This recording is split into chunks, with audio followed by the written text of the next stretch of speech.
Hello, my name is Narina, and I used to think the worst pain was physical. But then I learned what it feels like when your own family watches you lying paralyzed on the kitchen floor and walks away. My brother said it was a joke. My parents told everyone I was faking. I begged them to believe me, even when I couldn't move. But what if the MRI didn't just prove I was hurt? What if it exposed everything they'd buried? What happens when the truth makes your family criminals? There's a softness to Savannah in the early morning that makes even the ugliest truths look gentle. Spanish moss hanging like faded lace, streets that smell faintly of honeysuckle, and memories people would rather rewrite. But my truth never softened, not even beneath the charm of our family's wraparound porch and Emery's perfectly trimmed hedges. I'm Narina. 30 now, at least on paper. Inside, some days I still feel 15, like I'm trapped in that endless loop of being tolerated but never seen. My family, picture perfect, if you squint. My father, Emery Rhodes, walks like the world owes him a debt he never plans to repay. He runs a small contracting business and thinks that entitles him to opinions on everything, from politics to whether my limp handshake meant I'd never marry. My mother, Vera, has the kind of smile that looks like it came with the fine china set, delicate, brittle, and rarely sincere. She calls herself a traditional Southern mother, which mostly means she loves hosting Bible study and hates being questioned. Then there's Clyde, my older brother, golden boy, charmer, the kind of man who gets away with murder and leaves thank you notes. I used to think I was the family ghost, only visible when someone needed a target or a punchline. If Clyde forgot something, Narina moved it. If the mood at dinner turned sour, Narina's being sensitive again. I used to argue. I don't anymore. There was a birthday party once. Clyde's 15th, I think. I baked a cake from scratch. I was so proud of it. Spent hours trying to make the frosting smooth. Bought food coloring with my own money to write his name on top. But when guests arrived, Vera took one look and said, "Let's just say Clyde made it. He's got such a talent for detail, don't you think?" And everyone nodded. I smiled like I'd been trained to, clapped even. Inside, something small curled up and didn't wake up for a long time. From that point forward, I stopped speaking up. That's how it works.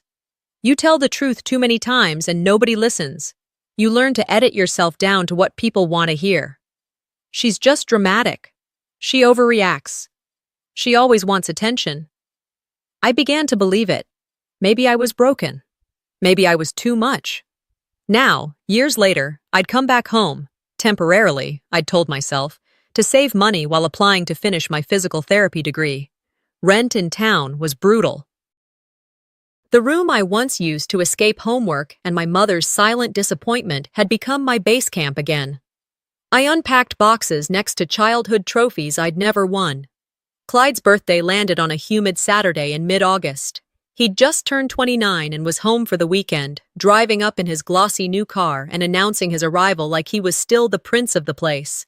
His smile was tight, calculated, the kind that widened only when he had an audience. That afternoon, I wore my bookstore uniform, navy polo, khaki slacks, because I'd worked the morning shift and hadn't bothered to change. Clyde noticed, of course. "You still working there?" he asked, lifting one eyebrow as he sipped from his cold brew. "Yeah," I said, "part-time, while I prep school apps." He looked over my outfit. "You know, that shirt really doesn't scream career woman," Vera chuckled. "Clyde, don't tease your sister." But she didn't disagree. The party setup was simple. Folding chairs on the back patio, fairy lights strung up across the oak branches. A few of Clyde's college friends had shown up, the type who laughed too loud and referred to me as little sis, even though we'd never spoken. I stayed near the kitchen, prepping chips and dips, avoiding the way Clyde kept glancing my way with that look, the one that meant he was bored and needed entertainment. I'd seen it so many times growing up. Then he called out, "Hey, Narina, come here a sec." I wiped my hands on a dish towel and stepped over, not thinking much of it. The tiled floor near the sink had always been slick when the humidity climbed. But I didn't see anything wrong at first. Clyde smiled wider. "Help me move this cooler?" The moment I stepped closer, my foot slid, quick and sharp, like stepping onto ice. My other leg followed. The world tilted. I tried to steady myself, arms flailing, but gravity won. And in that split second, a heartbeat, I heard the burst of laughter, then pain, a sharp thud. My lower back slammed against the edge of the island cabinet. My legs twisted beneath me. Silence dropped over the room like a curtain, the way it always did when something real interrupted their performance. My ears rang. Someone whispered, "Damn, she really fell." Then Clyde laughed. Did anyone get that on video? I couldn't breathe right. My legs didn't move. I tried shifting. Nothing. My fingers curled around the edge of the cabinet. My throat closed. Something was wrong. Really, really wrong. Clyde crouched beside me. Drama queens at it again. Come on, get up before Mom sees and flips. I tried to speak. My lips barely moved. I can't feel my legs, he scoffed. Not this again. But it wasn't again. It was new. Final. The kind of realization that doesn't explode. It settles, heavy and cold. I blinked slowly, stared at the ceiling fan spinning above us. But that was the moment the old label died, and a new life, far more painful, began. My mouth opened, but no sound came out. Something was wrong. Not twisted ankle wrong, not slipped and bruised my tailbone wrong. This was deeper, heavier. Like the bottom half of my body had been erased from memory, and my brain couldn't reconnect the lines. I blinked slowly. There were lights above me, fairy lights from the party strung across the patio, but they blurred together like someone had smeared Vaseline over the sky. I tried again, quietly, to move my right foot. Nothing. I'm not playing, I whispered, but it got lost in the noise. Somewhere above me, Clyde laughed, loud and sharp, like a comic doing a set in a bar that didn't know it was a crime scene. Y'all see that? Man, that was wild. Did someone get it on their phone? He called out to the crowd, and someone answered, I got it, with a chuckle that stung worse than the fall. I looked up at Clyde's face, hovering above me, eyebrows raised, grin still plastered on like he was proud of himself. He didn't see me, not really. He saw the version of me they'd all agreed on long ago, the overreactor, the exaggerator, the family joke. I can't move, I whispered again, louder this time. Still, no one moved. He bent down, nudged my foot with his sneaker like I was a rug that needed straightening. Come on, Narina. Don't be dramatic, he said, voice soft enough that only I could hear it. I stared at him. I'm not, I said, barely able to push the words past the panic in my throat. And then, through the blur of voices and clinking glasses, I heard my father's tone rise. What is going on here? Emery barked as he came toward me, his button-down shirt still neatly tucked in, eyes darting from the crowd to the ground where I lay. She slipped, Clyde said with a shrug, not even looking at me anymore. I told her to be careful with those damn shoes on that tile, Vera added, appearing just behind him with her ever-present glass of Cabernet. She's fine, she does this, Emery muttered, waving a hand dismissively. Get up, Narina, you're embarrassing us in front of people. I tried to raise my voice, but it cracked. Dad, I can't move my legs. He stopped, his jaw clenching. Don't start this, not today. Vera leaned forward, her expression tight. Narina, please, don't do this to your brother. It's his birthday. I'm not doing anything. My voice finally cut through the space between us. I can't feel my legs. Something is wrong. For a moment, there was stillness. Then Emery let out a heavy sigh and turned away. Vera shook her head slowly, her disappointment louder than any scream. Clyde had already walked back toward the grill, cracking a joke with someone near the beer cooler. They left me there, flat on my back, in pain, terrified, alone. I felt heat rise to my cheeks, not just from the injury, but from the humiliation. The realization that I could be paralyzed and they'd still be more concerned with the optics than my body. I could die, and they'd wonder why I couldn't just keep it together until dessert. I saw someone across the patio, one of Clyde's friends, I think, hesitate, phone still in hand. His eyes met mine briefly, uncertain. Then he looked away and slipped into the crowd. Time crawled. The party didn't stop exactly. It just adjusted. People moved around me like I was a broken chair someone hadn't gotten around to removing. They laughed a little quieter, glanced in my direction like checking on a stranger who might be faking. No one touched me. No one helped. The tile beneath me began to feel colder, even in the heat of the Georgia evening. I thought of every time I'd been called sensitive, every moment I'd doubted my own feelings because no one validated them. Was this what they needed? A spine injury to take me seriously? I closed my eyes, just for a second. The pain didn't change, but the weight of their silence made it worse. Then I heard footsteps, faster, deliberate. Narina? The voice was soft, but firm. It didn't belong to Vera, or Clyde, or any of the guests. It was Lenora Whitlock, our neighbor, former nurse. Kind, quiet, always kept to herself unless something truly mattered. She knelt beside me, her breath a little shaky. I saw you fall. Don't move, okay? I opened my eyes again. She looked down at me, her brow furrowed. Can you feel this? She asked, pressing her fingers lightly against my shin. I tried. Nothing. She moved to the other leg. Same question. I shook my head. No. I can't. Lenora stood up quickly and turned to the group. Has anyone called 911? No one answered. I'm calling now, she said, pulling her phone from her bag. Vera moved toward her, alarmed. Lenora, that's not necessary. She's just… Vera, no, Lenora snapped, louder than I'd ever heard her speak. Your daughter may have a spinal injury. If we move her, we could make it worse. She needs help, now. Vera blinked, as if unsure what to do without a script. Lenora didn't wait. She stepped aside, pressed the phone to her ear, and gave our address. I exhaled. For the first time since the fall, I felt seen. Lenora's voice cut through the haze like a flashlight in fog. Sharp, direct, a sound that demanded action. She was still on the phone when the sirens began to echo down the street. Within minutes, less than it takes to serve a slice of cake, 2 EMTs had stepped through the side gate, guided by Lenora's waving hand. They moved quickly, kneeling beside me, asking questions I couldn't answer fast enough. Can you feel this? One asked, touching my ankle. I shook my head. No, nothing. Were you pushed? The other asked, his tone neutral but purposeful. No, I said automatically, then paused.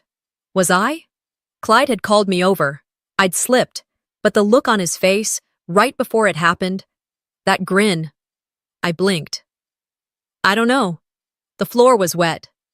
Behind them, Emery's voice rose again. This is absurd. It was an accident. You all are blowing this way out of proportion. No one's accusing anyone yet, sir, one EMT replied. But we have to be careful with spinal cases. Vera stepped forward, wine glass still in hand.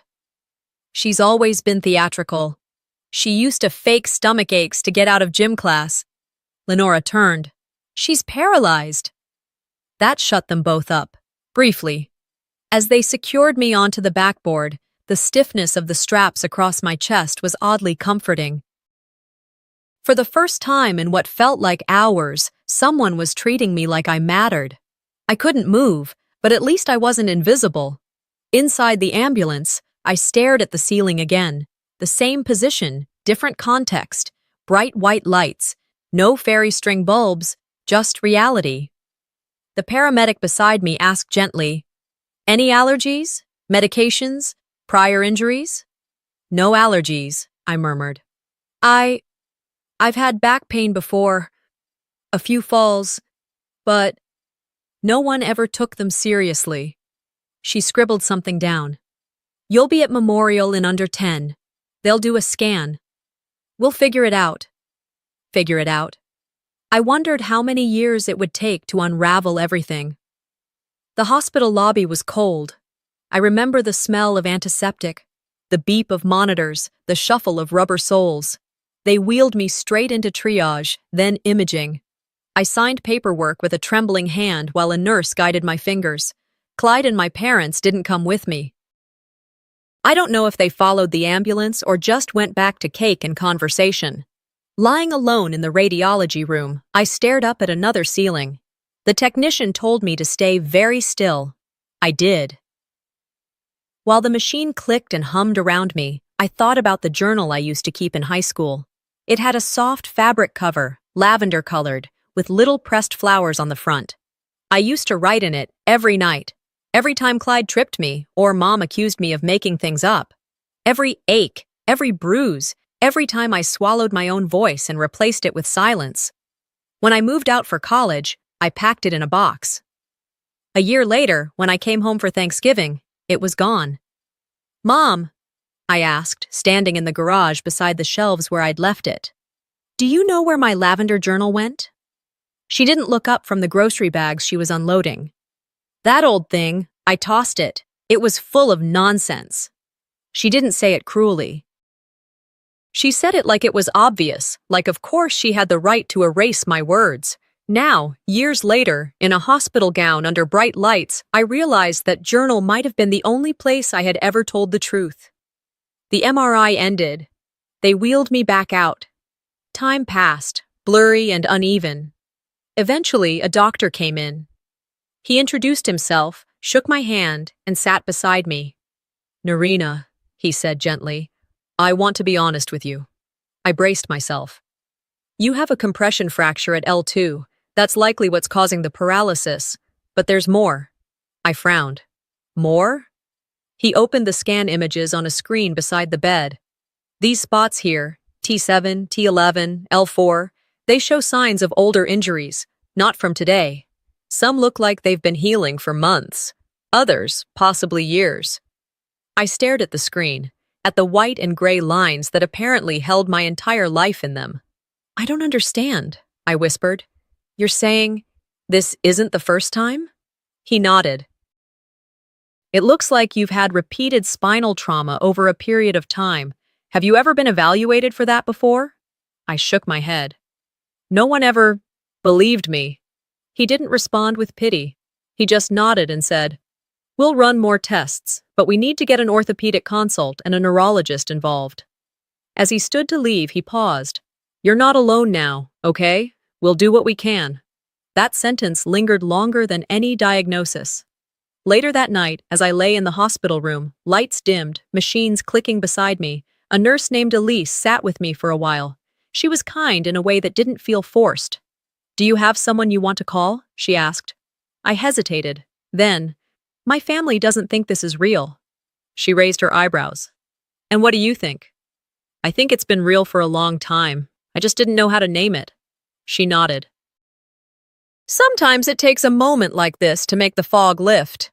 I wanted to sleep, but the images on the screen wouldn't leave me. The lines of my spine, the evidence no one could dismiss. Not even Vera's charm or Emery's threats could talk away medical proof. For years, I'd been told I was clumsy, that I bruised too easily, that I tripped over nothing, that Clyde was just roughhousing. But now I had black and white images that said otherwise. I closed my eyes and exhaled slowly. There was grief, there was anger, and beneath it, the beginning of something else. Resolve. I didn't sleep that night. Not really. Between the fluorescent hallway light spilling through the curtain and the quiet beeping from the monitor above my bed, it felt like time slowed down just to make me sit with everything. Every click of the IV pump, every shadow moving across the ceiling. And all I could think about was the scan, that glowing image of my spine, silent proof that I hadn't imagined any of it. Dr. Patterson had said it so calmly earlier. "You've suffered a severe compression fracture at L2. That was the present injury. That one had a clear cause, a timestamp. Clyde's birthday, a wet floor, a laugh. But then came the real shock. Your T7, T11, and L4 also show signs of old trauma, not from today." I remembered the way the room tilted after he said that, like the walls were shifting without permission. I don't think I said anything. I just nodded, then stared at the screen. The dots and lines that had lived inside me for years, ignored, like tiny, silent witnesses no one thought to ask. Earlier that morning, before the sun rose, I finally closed my eyes for a few minutes. I wasn't sure I had actually slept until I heard the soft knock on the door and saw a woman walk in with a clipboard and gentle eyes. She introduced herself as Dr. Williams, a neurosurgeon.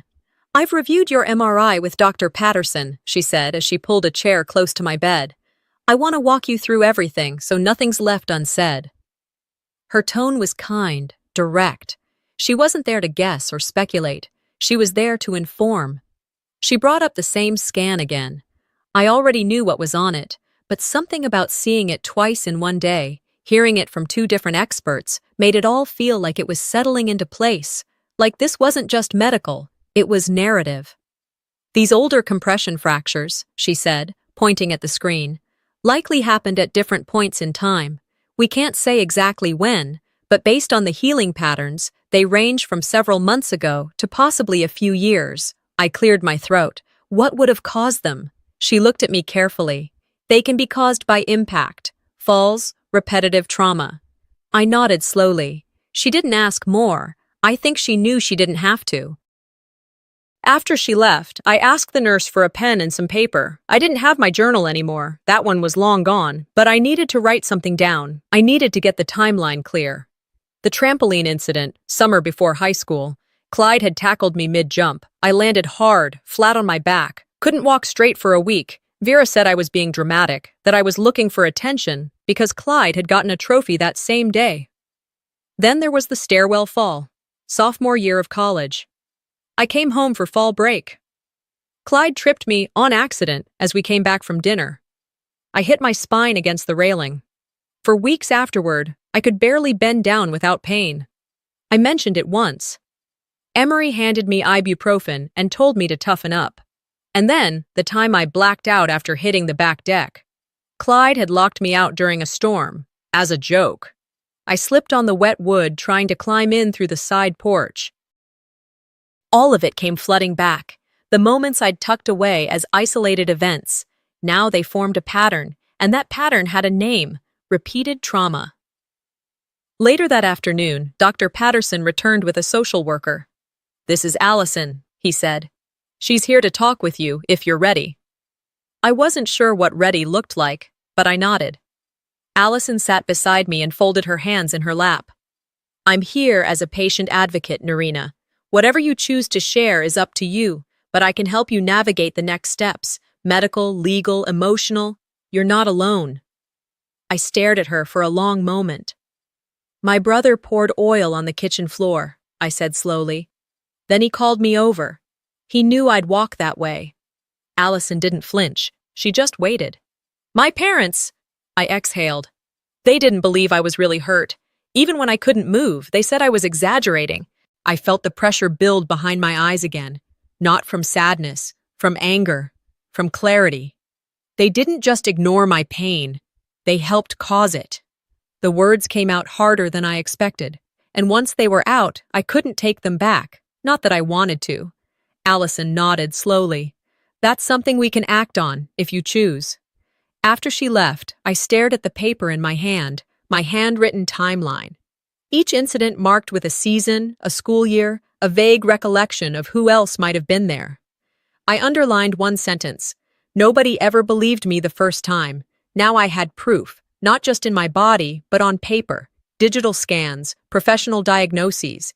And I had Lenora, the neighbor who saw the fall and called for help. She'd been quiet for years, like me, but she chose to speak when it counted. By evening, the nurse told me I'd be transferred to a different room for long-term evaluation. They wanted to monitor spinal swelling and potential nerve damage. A transport orderly wheeled me down a quiet corridor while I held the timeline paper in my lap like a lifeline. As we turned the corner, I saw a familiar figure near the vending machine. Clyde. He was alone. No Vera. No Emery.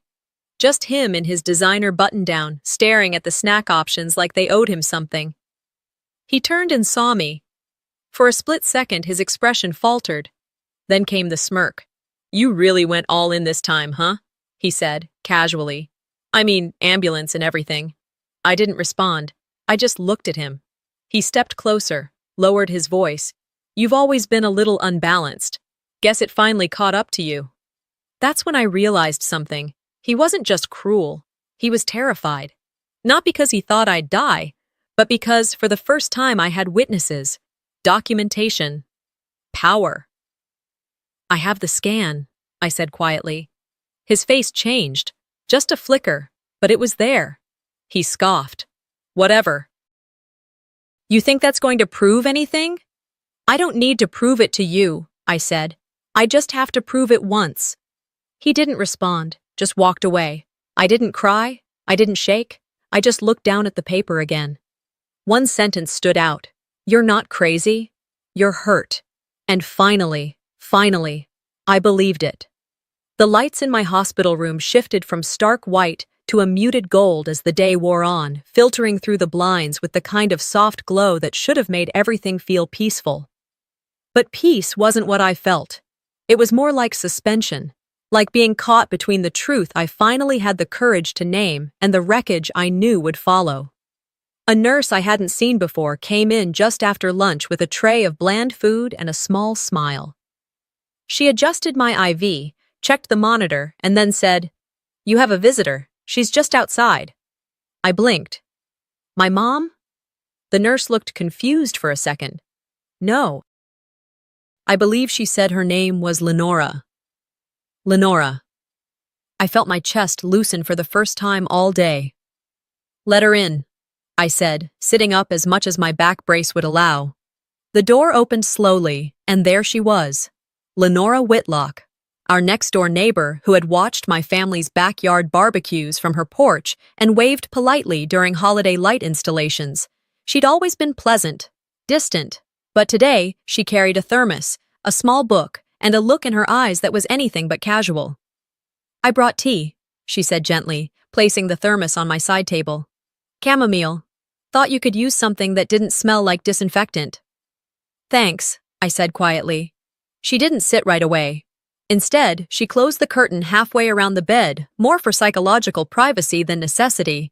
Then she pulled the chair close and sat down, her back straight, but her hands fidgeting with the book cover. "I've lived next to your family for 10 years, she started, voice low, like someone rehearsing an apology. "And in all that time, I noticed things. Nothing I could ever prove.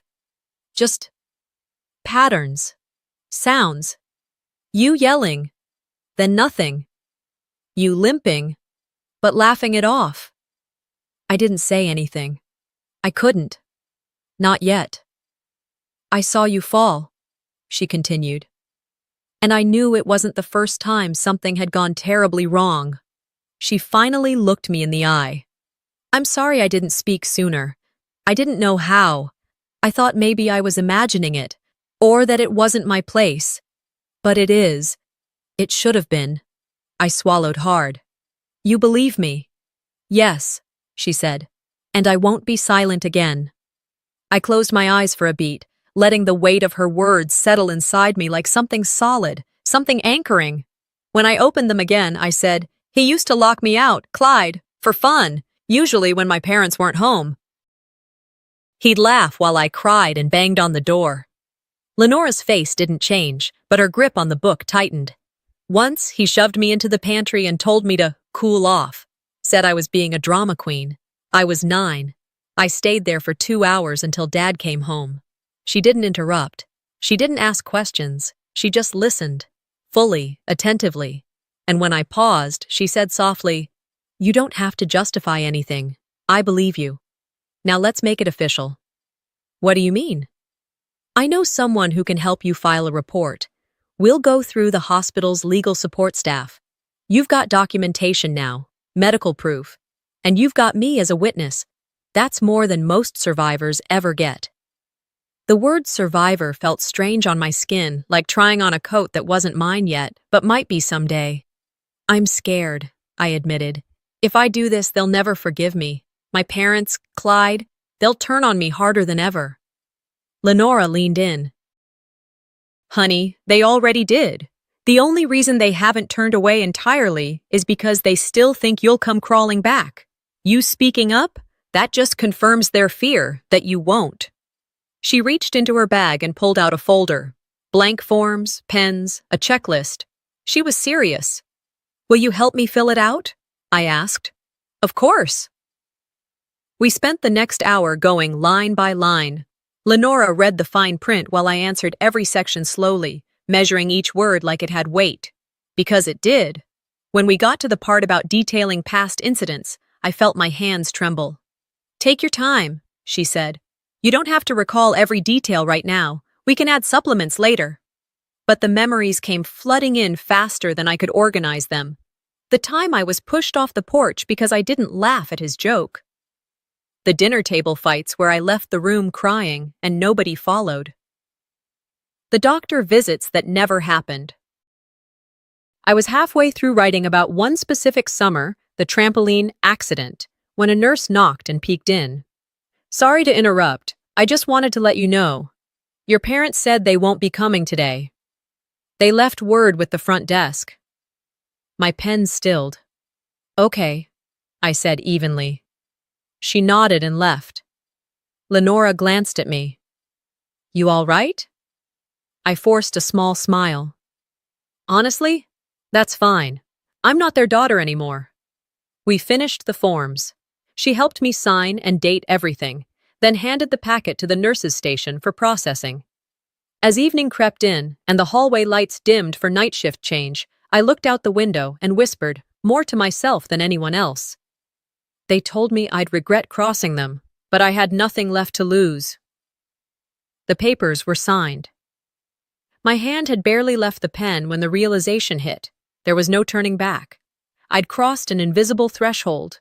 The version of me who waited for apologies was gone.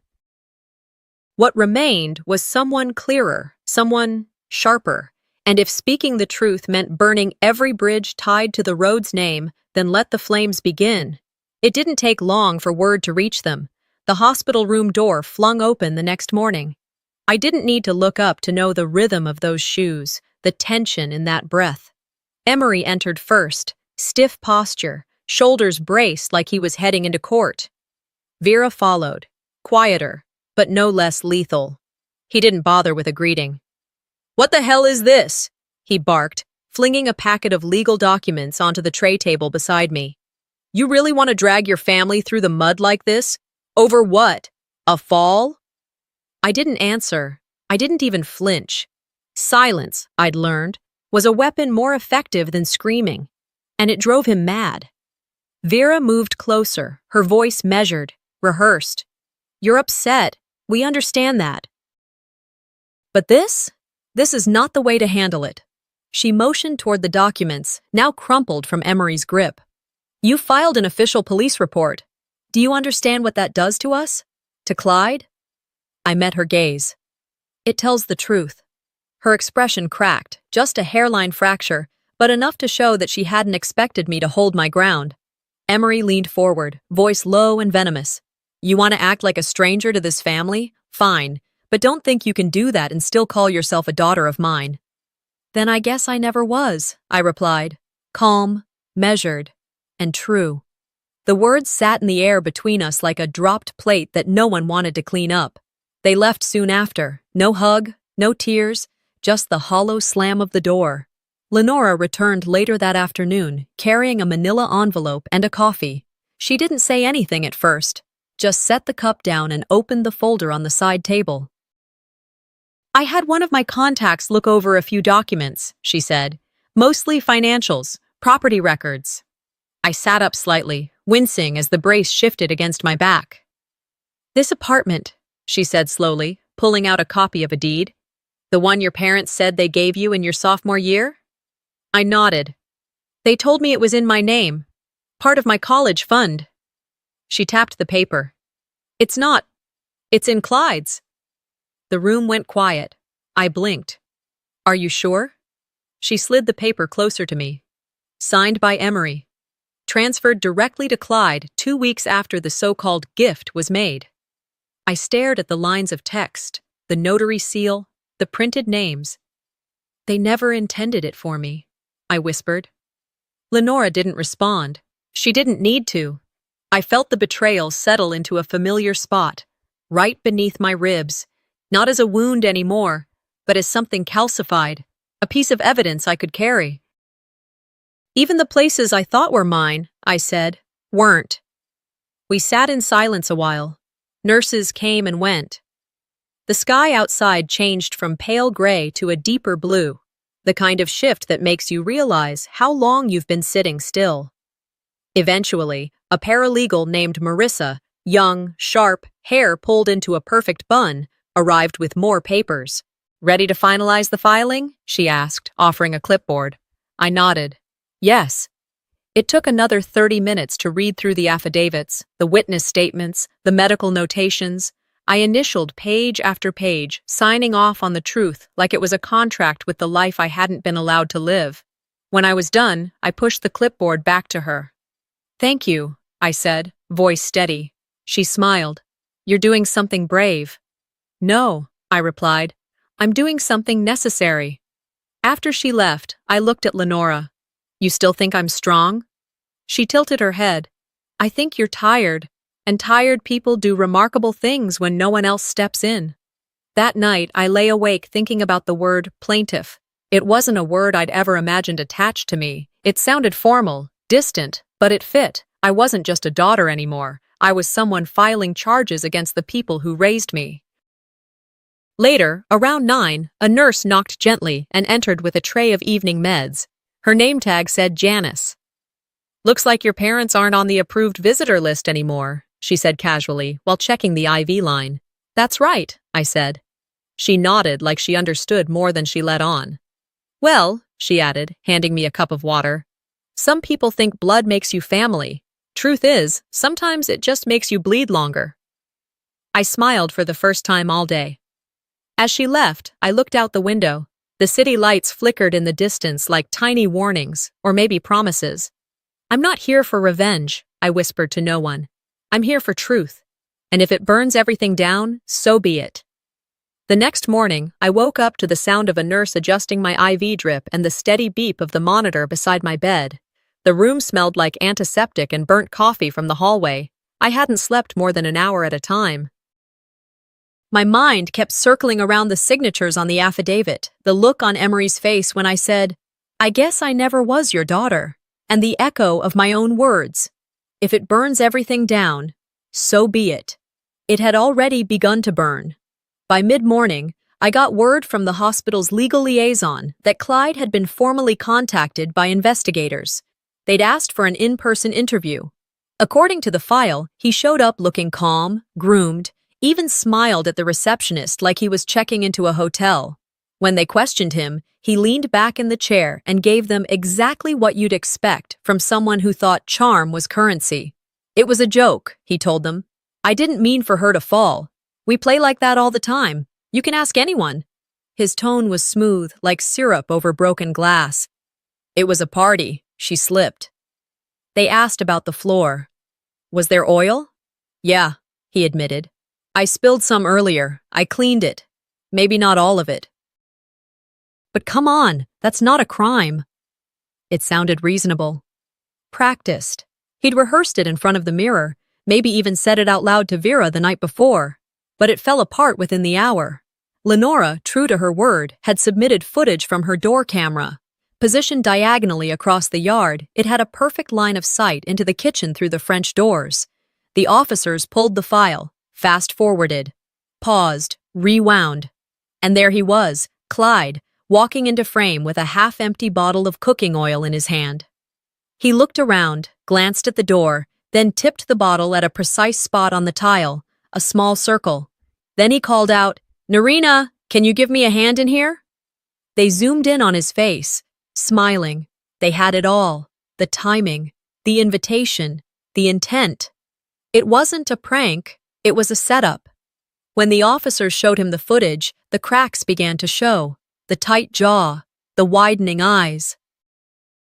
"This is all being blown out of proportion," he said, voice higher than before. "You can't really think I meant to hurt her." But something inside him broke. You could see it. That realization that charm couldn't undo digital evidence. Later that evening, when the hospital had settled into its usual rhythm, shift change, cafeteria trays, the low hum of televisions in patient rooms, I got a call. It was from Lenora. "He came to my property," she said, voice low and calm. "Tried to open the side garage." My pulse jumped. What? Just now, around 7, I was watching TV and saw the motion alert. He was messing with the breaker panel near the back. Did he take anything? No. I have a secondary system, a hidden one. She paused. It caught everything. Within the hour, Clyde was arrested again, this time for tampering with evidence and trespassing. I was notified the next morning by the hospital liaison. The nurse who brought in my breakfast tray, eggs, dry toast, orange juice, mentioned it like it was weather. Sounds like they picked up your brother again, she said, carefully adjusting my blanket. Guess he didn't think security cameras were a thing. I didn't cry. I didn't smile. I didn't react. He finally crossed a line that even his charm couldn't fix, I said. The news broke before lunch. Local networks ran it first, then regional ones picked it up. Family scandal. Paralyzed daughter's evidence triggers arrest. My name wasn't on the banner, but it didn't have to be. Anyone from Savannah who watched the clip would recognize the Rhodes house, the back porch, the patio where I fell. My phone, locked away in the top drawer of my nightstand, buzzed for over an hour. Texts, voicemails, emails, some from people I hadn't spoken to since high school, some from complete strangers who had seen the footage online. She was always the quiet one. I thought they were such a close family. I always knew something was off with him. But the message that struck hardest came from someone anonymous. No name, no profile photo, just words. You saved me from thinking I was the only one. I stared at that message for a long time. By nightfall, reporters were parked outside the hospital. The nurses did their best to keep them away, but every now and then I saw someone in a polo shirt with a microphone loitering near the main entrance. I sat in my bed, the blinds half closed, watching my own story unfold on a muted TV screen. For the first time in my life, I wasn't invisible.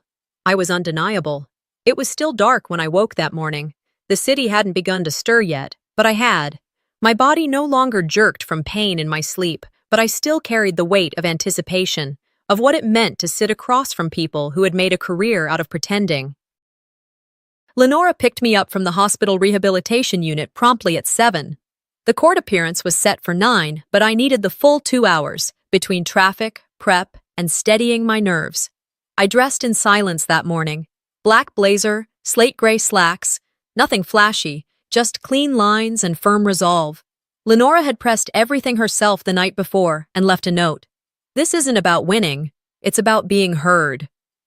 The courthouse was busier than I expected. Cameras stood behind ropes, quiet for now, waiting like predators for movement.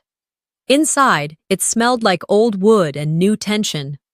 My wheelchair glided across the tile floor, the rubber wheels murmuring like an old song. Every creak in the building felt loud. And then I saw them. Clyde sat at the defense table, his posture straighter than usual. He didn't look at me, didn't even glance. He was dressed too well for someone on trial. Navy suit, crisp shirt, a tie that probably cost more than the entire hospital lunch budget. Vera sat 2 rows behind him, gripping Emery's hand like they were waiting to see if their house would be condemned. They didn't nod. They didn't speak. But I saw Vera's lips move. Maybe a prayer. Maybe just panic. The trial began with evidence. Dr. Patterson walked the jury through the MRI slides. Every vertebra, every past fracture. A timeline of neglect drawn in spinal damage. He spoke like a surgeon, clear, unapologetic. There is no medical explanation for this number of untreated spinal injuries unless consistent trauma is involved. Then came Lenora. She sat upright in the witness box, palms open. She didn't dress to impress, just a soft blue blouse and honesty. I watched her fall, she said. I saw him pour the oil. I didn't say anything for a long time. I thought I didn't have a right to. But silence has a cost. She paused before finishing. I'm here now to pay part of that debt. A written statement followed. From my 10th grade history teacher, Ms. Bradley. She'd seen bruises. She hadn't said anything either. And then someone I never expected stepped forward. Mary. She used to clean our house twice a week when I was a teenager. I hadn't seen her since I was 16. But there she was, hair gray now, hands folded neatly in her lap. I remember once seeing Miss Narina limping, Mary said. Asked her what happened. She said she slipped on the deck. But I saw Mr. Clyde push her. No one said anything. They laughed, but I never forgot. I don't remember breathing during that part. I just watched my history unfold out loud, validated, affirmed. When the verdict came, I didn't smile. Clyde was found guilty of aggravated assault and obstruction of justice. Emery and Vera, willful neglect, endangerment. No one clapped, no one gasped. It was too heavy for that. Just a gavel, a declaration, and the quiet crumble of an empire built on appearances. 3 years passed, fast and slow at the same time. I learned to walk again. Not perfectly, but enough. My cane became part of me, not a crutch, but a reminder that healing takes time. I started speaking, first in small local groups, then bigger ones. I talked about injury, silence, families who hurt you more by what they ignore than what they say. I worked at a trauma recovery center. I filed grants. I helped others file reports. I built a life from the ashes of my own. Then, one spring afternoon, I found myself walking into the university's auditorium. I was giving a lecture to future therapists on how to spot signs that patients don't always say out loud. A producer from PBS had reached out a month earlier. They were filming a special on overlooked abuse cases, and mine was going to be one of the features. The room was full. I was early. I reviewed my notes backstage, took a few deep breaths, and then felt a shift in the air. I turned. Vera. She stood there in the back of the room, eyes glassy, a manila envelope clutched to her chest. Emery wasn't with her. After my talk ended and most people had cleared out, she approached slowly. She looked older, smaller. "Narina," she whispered, like saying my name required permission. I didn't respond. She stepped closer, her voice trembling. "I don't expect you to forgive me. I needed to say I was wrong." There it was. Not an excuse, not a diversion, just the truth. Late, but real. And I took a breath, let it out, looked her in the eye. "I forgive you," I said. Her lip quivered. "But," I added, "you don't get a seat in my life anymore." The pain on her face wasn't something I enjoyed, but it was necessary. Some doors don't close with a slam. They just stop opening. As she walked away, I stood still, heart steady. Forgiveness isn't about forgetting. It's about choosing who still gets access to your peace. The city was quiet by the time I got home. The sun had long set, and the streetlights painted soft amber shapes against the pavement. I'd just finished a speaking event at the university, a panel discussion on trauma-informed care. A small but engaged crowd, a mix of students, nurses, and a few community organizers. They asked thoughtful questions. They didn't look away when I spoke. I wheeled into the building lobby slowly. My legs could manage short distances now, but tonight had taken more out of me than I expected. Once I reached my apartment, I propped my cane against the wall, unbuttoned my blazer, and leaned over the kitchen sink to splash cool water on my face. That kind of exhaustion doesn't come from talking. It comes from remembering, again and again, what it cost to get here. I changed into an old t-shirt and sweatpants, made a cup of peppermint tea, and sat cross-legged on the living room floor. There was a box in the back of my closet I hadn't touched in years, and something told me tonight was the night. The lid came off with a soft groan. Inside were pieces of a girl I hadn't let myself miss, a music CD from sophomore year, my old school ID, and beneath them, pressed flat and slightly wrinkled, my floral journal, the one I thought Vera had thrown away. It still smelled faintly like dryer sheets and ink. I turned the pages slowly. Some were blank, some were filled with slanted, anxious handwriting. And then I found the envelope. It was addressed in neat cursive, "Grandma, please read." There was no stamp. I'd never sent it. The date on the top corner was June 18th, 15 years ago. I unfolded it and began to read aloud, not because I needed to hear it, but because that 15-year-old girl needed to know someone finally would. "Dear Grandma, sometimes I think I'm broken because no one hears me. Not really. Not in the way you used to. They think I'm just being emotional again, that I trip on purpose, that I cry to get out of chores. But Clyde slammed my arm in the car door last week and called it a joke. And when I told Mom, she said I probably startled him. I don't think they hate me. I just think they don't care to understand me. It's like I speak a language they decided isn't worth translating. I paused. My throat tightened. There were tear marks on the bottom of the letter. Faint, but there. Reading the rest felt like opening an old wound, but I kept going. I miss the way you used to brush my hair and tell me my feelings weren't wrong. I wish you were still here. You would have believed me. Love, Narina. By the end, I was crying, but it wasn't grief. It wasn't pain. It was release. That girl in the letter? She wasn't a stranger anymore. She was me. And for the first time in years, I didn't feel ashamed of her sadness. I carefully refolded the paper and slid it back into the journal. My phone buzzed from the side table. I wiped my cheeks and reached for it. One new message. Subject. I should have spoken up. It was from Ms. Bradley, my 10th grade history teacher. She had testified via statement during the trial. I hadn't spoken to her since. Her message was short. Narina, I saw the signs. I suspected. But I stayed quiet because I didn't know how to speak without making things worse. I'm sorry. You weren't invisible. I just wasn't brave enough. I see you now. SB. I held the phone for a moment, then turned off the screen and set it down. I didn't need to reply. The words had landed exactly where they needed to. Later, as the clock edged past midnight, I stood by the window, cane in hand. The city lights blinked softly in the distance. I wasn't waiting for an apology anymore. Some wounds never disappear, but they stop bleeding. They scab over. They remind you who you were and who you chose to become. A few weeks later, I returned to the university. This time, not as a panelist, but as the keynote speaker. A banner hung outside the auditorium. Guest lecture, Recognizing Silent Abuse. As I walked down the hallway, a few students nodded at me, some smiling in recognition. One even whispered, "That's her." I entered the lecture room, set my notes down on the podium, and scanned the seats. There, in the third row, sat Lenora.